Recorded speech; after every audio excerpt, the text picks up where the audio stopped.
दिन के 1 बज रहे थे और वो पुरसुकून नींद सो रहा था। साथ टेबल पर पड़ा मोबाइल को तीसरी बार बजने लगा। वो इतनी गहरी नींद नहीं सोता था कि 7 बड़े बजते मोबाइल की खबर ना हो, या फिर वो जानता था कि कॉल करने वाली हस्ती कौन है। इससे सिद्धि बने लेटा टस से मस नहीं हो रहा था। मोबाइल एक बार फिर बजा। एचएम ने तकिए से सर उठाया, बगैर नाम देखे मोबाइल सामने दीवार पर दे मारा और फिर सुकून से लेट गया। अभी चंद ही मिनट गुजरे थे। दरवाजे पर हुई भारी हाथ की दस्तक पर उसने इजाजत का जवाब दिया। खान तशवीश में मुब्तला कमरे में दाखिल हुआ। साकिब साहब का सारा माल जल के राख हो गया है और वो आप पर इल्ज़ाम लगा रहे हैं कि ये सब आपका किया धरा है। ये इल्ज़ाम नहीं है यहान। एचएम उठ के बैठ गया। ये सब मैंने ही किया है। उसके माल को आग मैंने लगाई है। तो फिर ये इल्ज़ाम कैसे हुआ? खान को समझ नहीं आया वो जवाब क्या दे। वहां तो चोर खुद ही इतराफी जुर्म कर रहा था, मगर अंदाज ऐसा था जैसे चिल्ला रहा हो, हाँ मैंने किया है। मगर तुम कुछ कर सकते हो क्या? एचएम, ये बहुत बड़ा मसला बन सकता है। साकिब लगारी हर्ब दादा का बहुत पुराना पार्टनर है। उनके साथ आज तक इतनी डील्स हो चुकी हैं, तो समझो आज से नहीं होगी। वही पुराना वाला लापरवाह सा अंदाज। वो आपकी जान के दर पर आ गया है। हर्ब दादा अभी इसी वक्त आपसे बात करना चाहते हैं। उसे मोबाइल देते खान ने साथ जमीन पर टूटे पड़े मोबाइल को तासुब से देखा। ओके। 10 मिनट की बातचीत में एक लफ्ज कहते मोबाइल वापस उसे थमा दिया। तैयारी करो, हमें आज ही यूरोप के लिए निकलना होगा। वहाँ यकीनन बादशाहान और शहनशाह भी होगा। यकीनन वो होंगे। तो इस चिप के बारे में क्या कहेंगे? मैं संभाल लूंगा, मैं भी साथ आऊंगा। नहीं, तुम यहीं रहोगे इनेरा के साथ। उससे वार्डरोब की तरफ बढ़ते कहा। मगर हमारे तमाम दुश्मन वहाँ होंगे, तो इनेरा को यहाँ किससे खतरा होगा भला? दुश्मन को कभी भी कमज़ोर या बेवकूफ़ नहीं समझना चाहिए यहान। तुम्हें क्या खबर, अगर हमारे पीछे इनेरा पर हमला कर दिया गया तो? अब मैं आप जितना समझदार नहीं हूँ, तो मेरा क्या कसूर? कदर अफसुर्दगी से कहा गया। जिन सरगर्मियों में तुम मुलव्विस हो उनको छोड़ दो, अकल खुद बहुत तुम्हारी ठिकाने आ जाएगी। अचानक एचएम का लहजा तेज हुआ तो हान बेसाख्ता उछलकर 2 कदम पीछे हट गया। मैं नहीं जानता आप किस बारे में बात कर रहे हैं। जवाबन उसकी तरफ आते एचएम ने अपनी दाएं हाथ का थप्पड़ घुमाकर उसकी कनपटी में मारा। खान इस अवतार पर जमीन बोस हो गया। क्यों गए थे वहां? जब मैंने मना किया था, जवाब दो मुझे। बेबस हो गया था। वो नहीं भूलती मुझे। मैं मासूम हूं, मुझे मारे नहीं प्लीज। उससे मजीद दूरी बनाते हुए तोते की तरह फरफर बोला। मैंने पहले भी कहा है, एक धोखेबाज से धोखा खाकर फिर उसी धोखेबाज का सोचना भी अपने साथ धोखा करने जैसा है। मोहब्बत भला ही ऐसी चीज का नाम है कि बंदा सही गलत ही भूल जाता है। इंसान खामोश भी रहना चाहता है, और फिर वही खामोशी एक टूटे कांच की तरह अंदर ही अंदर इतनी जोर से चुभती भी है कि दिल छलनी छलनी हो जाता है। उसके लहजे की शिद्दत ऐसी थी जैसे वो इस दुनिया में जबरदस्ती सांस ले रहा हो। बैकग्राउंड में म्यूजिक की कमी है, कहो तो वो भी लगा देता हूँ। उसके इंतहाई लापरवाह अंदाज पर हान ने बच्चों जैसे मुंह बसोड़ लिया। आपको कभी मोहब्बत हो नहीं हुई ना? जब होगी तब पूछूंगा। तुम्हारी इस फजूल सी मोहब्बत के लिए मेरे पास इतना वक्त नहीं है, और वैसे भी मेरे मुताबिक मोहब्बत एक फजूल जज्बा है। जब लोगों के पास करने को कुछ नहीं होता तो वो मोहब्बत कर लेते हैं, और मेरी जिंदगी में और भी बहुत मसले हैं। टाई की नोट सेट करते उसे सफाकियत से भरपूर जवाब दिया। ये तो सारे दिलों के मामले होते हैं। हान ने कदर बेचारगी से कहा। जिस काम के लिए यहाँ हो वही करो तो बेहतर है, वरना दिल निकाल कर हथेली पर रखने में सेकंड नहीं लगेगा मुझे। मैं जाने की तैयारी देखता हूँ। हान फौरन वहां से खिसका। क्या खबर वो वाकई दिल निकाल देता उस तो। एक मिनट, एक मिनट, ये मुंह सजाकर कहाँ जा रहे हो? इनेरा एकदम से उसके रास्ते में आई। एक तो तुम हर बार काली बिल्ली की तरह मेरा रास्ता काट जाती हो। बकवास सिंह करो और मुझे ये बताओ कि उस मॉन्स्टर ने क्या किया है? क्या? मॉन्स्टर लफ्ज पर मुंह बनाते हान ने संजीदगी से पूछा। ये तुम्हारे थोबड़े का हुलिया उसी ने ही बिगाड़ा है। समझता क्या है वो खुद को? वो गुस्से से दूरी हो रही थी। जाके खुद पूछ लो, मुझे बहुत काम है। अभी पूछ कर आती हूँ। गुस्से से चिंगारती अभी वो पहले सीने को भी नहीं फलांग पाई थी। हान ने उसकी कलाई जकड़े पीछे खींच लिया। क्या पागल हो गई हो? कहाँ जा रही हो? उस मुंसर से पूछने कि उससे किस हक से मेरे भाई पर हाथ उठाया है। उसकी तरफ पलटते वो खूंखार सी दाढ़ी पीछे पहले सीने पर रुके एचएम ने तीबी नजरों से उस चटांग पर की कसवर लंबी जुबान रखने वाली लड़की की पुष्ट को घूरा। इधर आओ, मेरी बात सुनो। हान ने उससे थामना चाहा, नहीं, मुझे पूछना है, उस मॉन्स्टर से हटो मेरे रास्ते से।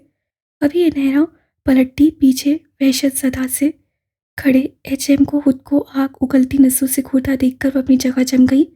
आज तो काम से गई। हान बड़बड़ाते आगे बढ़ता एचएम ने उसे वहीं रोक दिया। तुम निकलने की तैयारी करो। जी जी ठीक। मॉन्स, मेरा मतलब है आप यहाँ? अनहर चौंक कर संभली। मेरी बुराई ही करनी होती है तो उनके सामने क्या करो जिनको मैं जहर लगता हूँ। मेरे भाई के सामने करने का कोई फायदा नहीं है। भाई का लफ्ज़ यकीनन उससे हान के लिए इस्तेमाल किया था, उसके सामने, वो भी पहली बार। अनहरा ने बिना पलक झपकाए उसे देखा। हाँ माना, आप मुझे अच्छे नहीं लगते, मगर मैं आपको बर्बाद करने का सोच भी नहीं सकती। उसके जवाब पर एचएम का कहका बेसाख्ता था। मुगल एम्पायर की दरो दीवार में गूंजने वाला वो वहशत ज़दा कहका जो किसी मकरूर शहजादे की तल्ख दास्तान की बयानी करते थे, वो सीने उतरता चला गया।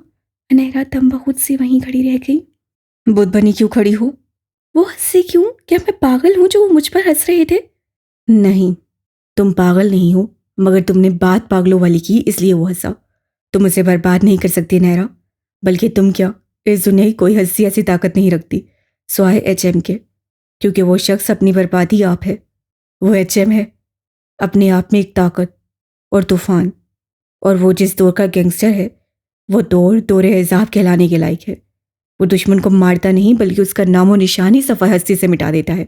और तुम खुद सोचो, जिस शख्स के लिए किसी इंसान को मारना मच्छर बराबर हो, उस शख्स को तुम जैसी लड़की बर्बाद करने की धमकी दोगी तो उसे हंसी तो आएगी ना। हान कहते बाहर की तरफ बढ़ गया, जबकि अनहरा वहीं बैठी सोचों में गुम हो गई। क्या मैं तुम्हें इंसान नजर नहीं आता? जब भी मुझे दिखती हो ऐसे डर कर भागती हो जैसे कोई भूत देख लिया हो। रास्ते में हाइल होती ताहा ने भरमी से पूछा, तो आप मुझे देखते क्यों हैं? अफाफ के बेरब जुमले पर उसके होंठों पर दिलफरेब मुस्कुराहट ने अदा किया। मेरी आंखें हैं, क्या अब उनका इस्तेमाल तुमसे पूछ कर करूं? मैंने ऐसा तो नहीं कहा। वो मिनमिनाई। ताहा मज़ीद करीब होते उसकी तरफ झुका। तो क्या कहा है फिर? उसकी गंभीर आवाज़ पर अफाफ का दिल जोरों से धड़का। ना जाने क्या वजह थी, इस शख्स से करीब उसे हमेशा खौफ महसूस होता था। आप मुझे देखा नहीं करें प्लीज़। और वो रुकी नहीं। ताहा मुबहम सा मुस्कुराता उसकी पुश को देखता रह गया। वो उससे डरती थी और उससे अफाफ रज़ा को डराने में मज़ा आता था, ये जाने बगैर कि कल को अफाफ का यही डर उसके लिए एक अज़ाब जैसा बनने वाला था। कहाँ जा रहे हो याया? माँ, सनो के रूम में जा रहा हूँ, ज़रूरी बात करनी है। ओके। सारा जवाब सुनते किचन की तरफ चली गई। अमीमा के कमरे के बाहर रुके अभी वो नॉक करता उसे अंदर से फैसल की आवाज़ सुनाई दी। उसकी मौजूदगी में उससे मिलना याया को अजीब सा लगा। वो बिना कुछ कहे उन्हीं कदमों पर वापस अपने कमरे में आ गया। वो अपनी और इज़ा की हुई दोपहर की मुलाकात के मुतालिक सोचने लगा। ऐसा क्या है जो स्नो वाइट हम सबसे छुपा रही है, जिसको लेके ब्लैक रोज भी सीरियस है? मुझे लगता है दिल किसी प्रॉब्लम में है। मैंने बहुत कोशिश की है पूछने की, मगर वो मुझे नहीं बता रही। तुम तो उसकी बेस्ट फ्रेंड हो, तुम ट्राई करो, मैं भी तुम्हें बता दे। उससे कहे जुमले याया के दिमाग में घूम रहे थे। तो फिर मेरे शहजादे उदास क्यों है? फैसल ने घुमा फिराकर फिर से वही सवाल पूछा। वो बेड से उठती खिड़की के पास जा रुकी। डैड, मुझे नूर की याद आ रही है, मैं उससे बहुत मिस करती हूँ। उसके मुतरन्नम लहजे पर फैसल ने गहरी सांस अंदर ली। बेटा, ये दुनिया आर्जी है, यहाँ जिसने आना है उसे अपने मुकर्ररा वक्त पर जाना भी है। काश ऐसा होता डैड। अमीमा के दिल से होक निकली। वो एक हादसा था, उसकी जिंदगी बस इतनी ही थी। फैसल मजीद बोला। डैड वो। अमीमा मजीद कुछ बोलती, दरवाज़ा नॉक हुआ। फैसल और अमीमा ने मुड़कर याया को अंदर आते देखा। अमीमा ने वापस गर्दन मोड़ ली, जबकि फैसल ने उसका खुशदिली से वेलकम किया। काश वो एक हादसा ही होता डैड। ढेरों आंसू को हलक में उड़ेलते अमीमा ने गहरी सांस भरी। पार्टनर, मुझे स्नो वाइट से कुछ बात करनी है। हाँ ज़रूर, तुम बात करो, मैं चलता हूँ, मुझे ज़रूरी कॉल करनी है। फैसल और उसके बीच नाराज़गी कभी नहीं आ सकती थी, क्योंकि फैसल के लिए याया मीर मुरसलीन से कम नहीं था। दूसरी तरफ याशा ने भी बर वक्त अपने कही की माफ़ी मांग ली थी, और फैसल सब अल्लाह पर छोड़े अपनी बेटी के अच्छे नसीब के लिए दवा को रहता था। फैसल जा चुका था। याया धीमे कदम उठाता अमीमा की तरफ आया, जो उससे लाताल्लुक बनी खिड़की से बाहर लॉन में चहलकदमी करती नाताशा को देख रही थी। क्या देख रही हो इतने गौर से? नाताशा अभी कुछ परेशान से लग रही हैं। हाँ, वो अपने मिशन को लेकर परेशान है, but she can handle it. तुम परेशान नहीं हो जाना। मध्यम सा हंसे याया ने मतवासन लहजे में कहा, तुम्हें क्या बात करनी है मुझसे? पहले तुम बताओ, अभी भी नाराज हो मुझसे? तुम जानती हो ना स्नो वाइट, मैं तुम्हारे अलावा किसी से माफ़ी नहीं मांगता। हाँ जानती हूँ, और ये भी जानती हूँ तुमने फिर उस सरपंच के बेटे से लड़ाई की है। उस सरसर का कल मैं मोबाइल तोड़ दूंगा। याया ने दांत पीस से उसे कोसा। वो उसकी मुखाबरी करने से बात नहीं आता था। अब तुम शाम में खुद सबको बताओगे या मैं बताऊं? अमीमा ने सीने पर हाथ बांधे, जिसकी वजह से शर्ट की आस्तीनें ऊपर को हुई। मैं खुद बता दूंगा। उसकी गलाई पर उंगलियों के निशान देखते याया ने बामुश्किल अपने आप पर कंट्रोल रखे आम से लहजे में कहा, तुम किसी प्रॉब्लम में हो स्नो वाइट? नहीं। खामोशी। तो फिर कोई परेशानी या कोई ऐसी बात या वजह जिससे तुम्हें तकलीफ होती हो? याया की नसें हन्नूस उसकी गलाइयों पर थी। जिसको एक तरफा मोहब्बत हो जाए, मेरे ख्याल से उसके लिए इससे बड़ी तकलीफ और कोई नहीं होती। अमीमा का दिल डूब कर उभरा। एक तो तुम्हारी ये मोहब्बत। याया ने अपना सर थाम लिया। अल्लाह करे तुम्हें कभी ना हो ये मोहब्बत। अमीमा के लहजे में तंज सा। और मुझे क्यों ना हो ये मोहब्बत? याया ने उसी के अंदाज में सवाल किया, क्योंकि तुम इसकी तकलीफ को सह नहीं पाओगे। बद्दुआ दे रही हो? याया ने अब रूज खाई। दुआ दे रही हूँ कि तुम्हें कभी किसी से मोहब्बत ना हो। तुमसे भी ना हो? शाशा के अचानक सवाल पर अमीमा पल को जहाँ की तहाँ रह गई। तुम्हें मुझसे मोहब्बत नहीं हो सकती याया। अच्छा, तुम इतना यकीन के साथ कैसे कह सकती हो? क्योंकि हम दोनों सिर्फ दोस्त हैं, अच्छे दोस्त। अमीमा जवाब देती आसूदा से मुस्कुराती दरवाजे की तरफ बढ़ गई। तुम्हारी इस मोहब्बत का इलाज मैं ज़रूर करूंगा स्नो वाइट। पहले ये मालूम कर लूं कि तुम्हें परेशान कौन कर रहा है। एक बार उस शख्स की गर्दन हाथ में आ जाए। दिल ही दिल में कई सोचों से लड़ते याया मीर ने दखली दरवाजे की तरफ देखा। इश्क में तेरे दर दर फिरते, फिर भी ना तेरा नाम लिया। हमने तेरा मान रखा, रखी आबरू तेरे प्यार की। उसकी सुरीली आवाज़ कमरे की फिजा में गूंज रही थी। हाथ में गिटार उठाए, आंखें बंद किए, वो सुर जोड़ती अपनी ही किसी दुनिया में गुम हो गई थी, जहाँ वो थी और उसका डेविल। बस कर दो लड़की, तुम गाती प्यारा हो इसका मतलब ये नहीं कि तुम्हारा डेविल इंस्टाग्राम डाउनलोड किए वहाँ बैठा तुम्हें स्पेशल सुनता होगा। कुछ नहीं होता ये प्यार मोहब्बत, सिर्फ बंदा ख्वार होता है, जैसे मैं हो रही हूँ तुम्हारे उस सो कॉल्ड भाई के पीछे। दिल करता है मेरा मुंह नोच लूँ उस आइस बियर का। वो इस कदर गुस्से में थी, ईसा ने फौरन अपना गिटार पीछे कर लिया। उसका क्या भरोसा हुई सर में दे मारती तो। आप भी मेरी उम्मीदों पर पानी तो मत फेरे। ईसा ने रोनी सूरत बना ली। अगर मेरा बस चले तो मैं तुम पर बाल्टी भर के ठंडी यख पानी की फेंक दूं रोज, ताकि तुम उस गैंडे के ख्वाबों से बाहर निकल आओ। नताशा का बस नहीं चल रहा था, क्या से क्या करके रखते। आप भी वो गैंडा नहीं है, डेविल है। ईसा रोहान सी हुई। कसम से रोज, तुम्हारे मुंह से ऐसी बातें बिल्कुल अच्छी नहीं लगती।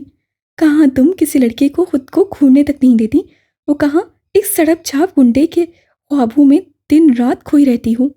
आप ही, आप मुझ पर बाल्टी भर के पानी के फेंके या बारिश करवा दे, मैं उसके ख्वाब देखने नहीं छोड़ूंगी। उसके लहजे में जिद थी। और वो गुंडा नहीं है, लिहाजा उसे गुंडा मत बोला करे। बेड पर दराज होती नताशा ने बागोर उस पागल लड़के को घूरा। अगर एक गुंडा सूट बूट भी पहन ले तब भी वो रहता गुंडा ही है। रोज मेरी जान। उसे तहम्मुल का मुजाहिरा किया, मगर ईसा की अगली बात पर उसका दिमाग ही घूम गया। इस सब को छोड़े, यहाँ भी मैंने एक प्लान बनाया है। मैं 2-3 गुंडों को हायर करूंगी। और ये सब क्यों करोगी तुम? नताशा उठ बैठी। वो मुझ पर झूठ मूठ का हमला करेंगे, और इससे क्या होगा? नताशा ने सोचा अब उससे जूता उतार लेना चाहिए। इससे अभी वो डेविल मुझे बचाने आएगा, जैसे हमेशा आता है। ईसा की चहकार पर पास पड़े तमाम क्वेश्चन नताशा ने खींच खींच कर उससे मारे थे। दिमाग कहाँ गिरा कर आई हो तुम?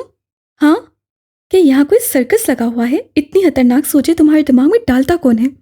नताशा की बस में नहीं था, वरना आज वो इस लड़की का दिमाग टिकाने लगा देती। ओफो आपी, वो आएगा मुझे यकीन है। पर्दे के पीछे छुपी उससे हाँक लगाई। वो तुम्हें बचाने आएगा जैसे पिछली बार आया था? उससे तड़क कर कहा। शायद वो। मज़ीद कोई बकवास नहीं करना रोज, मेरा दिमाग पहले से ही घुमा हुआ है। तुम्हारी ये बातें मुझे मज़ीद परेशान कर रही हैं। ये ना हो मैं जाके आर्यन अंकल को सब बता दूं।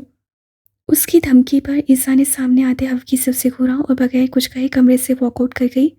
लो, अब नाराज भी यही होगी, हद है वैसे। ढूंढने तो वो ईसा को आई थी, मगर सामने मुरसलीन को अपने कमरे में जाते देख वो उसके पीछे बोली, मुरसलीन अपने कमरे में जाते भी दरवाज़ा बंद करता। नताशा सरत से भागती उसे धक्का दिए कमरे में आई और दरवाज़ा बंद कर दिया। ये क्या बदतमीजी है? वो गज़बनाक सा दहाड़ा। वही जो तुम कर रहे हो पिछले 6 घंटों से मेरे साथ। कॉल क्यों नहीं अटेंड कर रहे मेरी तुम? नताशा उससे भी ज़्यादा ऊंची आवाज़ में दहाड़ी। आवाज़ नीची रखो अपनी, मेरे कमरे में खड़ी हो। मुरसलीन का बस नहीं चल रहा था। उस लड़की को 2 हाथ चढ़ते। मेरे मेरे की रट बाद में लगाना, मुझे सिर्फ इतना बताओ, तुम मुझे इग्नोर किस खुशी में कर रहे थे? वो फिर से ही मुरसलीन खा जाने वाली नसों से उसे देखता बेड पर बैठ गया। मैं तुमसे कुछ पूछ रही हूँ, मुझे इग्नोर किया भी कैसे तुमने? जवाबन तकिए पर सर गिराए मुरसलीन ने तनसिया मुस्कुराहट उसकी तरफ उछाली। बिल्कुल ऐसे ही जैसे अभी कर रहा हूँ। और याद रखना, नताशा कुछ कहती वो बोल पड़ा। तुम जैसी लड़कियों को मुरसलीन रमीज या इग्नोर करना ही बेहतर समझता है। मुझ जैसी मतलब? वो सवाल पूछे नताशा के तन बदन में कोई आग सी लग गई। तुम जैसी तेज तरार और बोल्ड लड़कियां मुझे जहर लगती हैं। और मुझे तुम जैसे मुंह फट लड़के जहर लगते हैं। मगर फिर भी तुम्हारी खुशफहमी कि नताशा रज़ा ने तुम्हें अपना लाइफ पार्टनर मुंतखब किया है। तुम्हारी मेहरबानी, मुझे इस खुशफहमी से मेरी बदकिस्मती ज़्यादा अजीज है। उसे तनसन कहते आंखों पर बांसुर रख लिया। उससे मुरसलीन से इतने सीधे जवाबों की उम्मीद हरगिज़ नहीं थी, मगर अब कोई खुशफहमी भी नहीं रही थी। 2 मिनट उसके सर पर सवार नताशा खूनखार नसों से सिकुड़ती रही। मैं आखिरी बार पूछ रही हूँ, मेरी हेल्प करोगे इस केस में या नहीं? अब की बार उसकी आवाज़ सेमी थी। नहीं। ठा करके जवाब आया और खामोशी छा गई। अपने इंजाम के लिए तैयार रहना। उससे खुली धमकी से नवाजे नताशा पाँव पटकती कमरे का दरवाज़ा जोर से बंद किए बाहर निकल गई। बोल ऐसे रही है जैसे मैं डरता हूँ इससे। उसे किसी बात का असर लिए बगैर वो फिर से दराज हो गया। नताशा आपके कमरे से इतने गुस्से में क्यों गई है मुरसलीन? फ्रेश ऑरेंज जूस का ग्लास सामने डूबा उसके कमरे में आई। एवें पागल हो गई है वो मम्मा। उसे बेसारियत से कहा। वो पागल नहीं हुई मेरे प्यारे शहजादे, आपने उसकी इंसल्ट की है। ओह, तो मतलब आप सब सुन चुकी हैं। मुरसलीन की धीमी मुस्कुराहट पर तूबा ने सरसवात में हिलाते हव की जाहिर की। मेरी प्यारी मम्मा, आप अफा ना हो, वो लड़की तो वैसे पागल है। उसकी गोद में सर रखते उससे इंतहाई लापरवाही से कहा। बुरी बात मामा के शहजादे, आपको मालूम है जब वो यहाँ से गई थी तो रोज़ मुझे फ़ोन किया करती थी और कहती थी कि मुरसलीन मेरी इमानत है आपके पास। मगर फिर तूबा का चेहरा बेरौनक हो गया। जिस दिन आपने उस रिश्ते से इनकार किया उस दिन से उससे भी कहना छोड़ दिया। हाँ, तो बस उसका दिल भर गया होगा मामा। ये बात सरासर गलत है बेटा, ये तो आप भी जानते हो। तूबा ने मुस्कुराहट रोकते पावर करवाने वाले अंदाज में कहा। मगर जैसा आपका रवैया है नताशा के साथ, बहुत जल्द शायद वो आपसे और अपने कॉल से पीछे हट जाएगी मुरसलीन। गैर मनाई नुक्ते को तकते तूबा ने यूं ही वो बात बोल दी थी। मैं भी तो यही चाहता हूँ मामा। उसकी वाज़ह सरगोशी पर तूबा ने उदासी भरी निगाह उस पर डाली। वो बहुत अच्छी लड़की है। और मुझे अच्छे लोगों से चिढ़ है। तो टोक अंदाज में कहते हुए बेड से उठकर सड़ी में चला गया। जिनसे इश्क हो उनसे मोहब्बत नहीं हुआ करती। मेरी दुआ है आपको भी बहुत जल्द इस बात का एहसास हो जाए। आसूदगी से मुस्कुराते तूफान ने स्टडी रूम के बंद दरवाजे को देखा। जब भी बात नताशा के मुतल्लिक होती थी वो खुद को फौरन सबसे अलग कर लिया करता था। ना जाने उसके दिल में ऐसा क्या था। मुर्सी रमीज शाह के लफ्ज़ों या उसकी बोलती नजरें भी उस लड़की के जिक्र पर खामोश और हैरान सी हो जाती थी। वो कभी भी नताशा के नाम पर किसी से बहस नहीं करता था।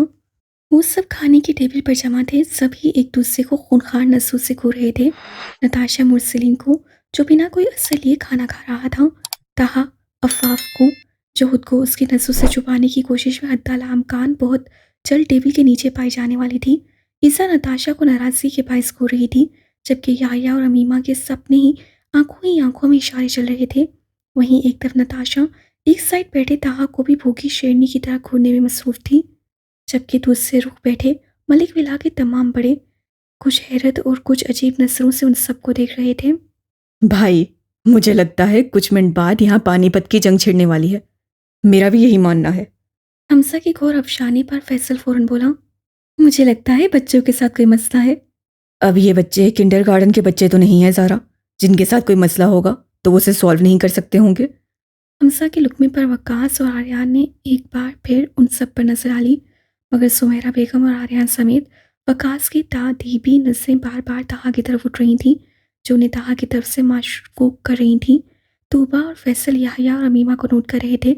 सारा और मलाइका की नज़रें नताशा और मुरसलीन पर टिकी थीं। आप पूछे ना इनसे, क्या हुआ है? ऐसे क्यों बैठे हैं ये सब, खाना भी नहीं खा रहे?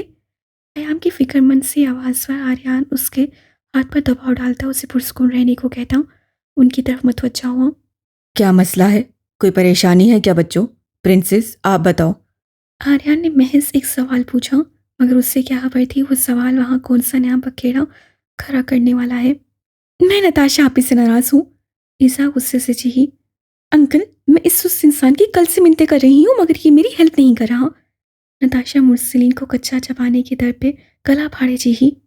और एक ये इंसान है, मैंने कहा था मुझे इस केस की रिपोर्ट ला कर दे, मगर नहीं, इस इंसान का ना तो दिमाग अपनी जगह पर है और ना ही आंखें। लगे हाथ वो ताहा की मुसलसल भटकती नसरों पर भी चोट कर गई।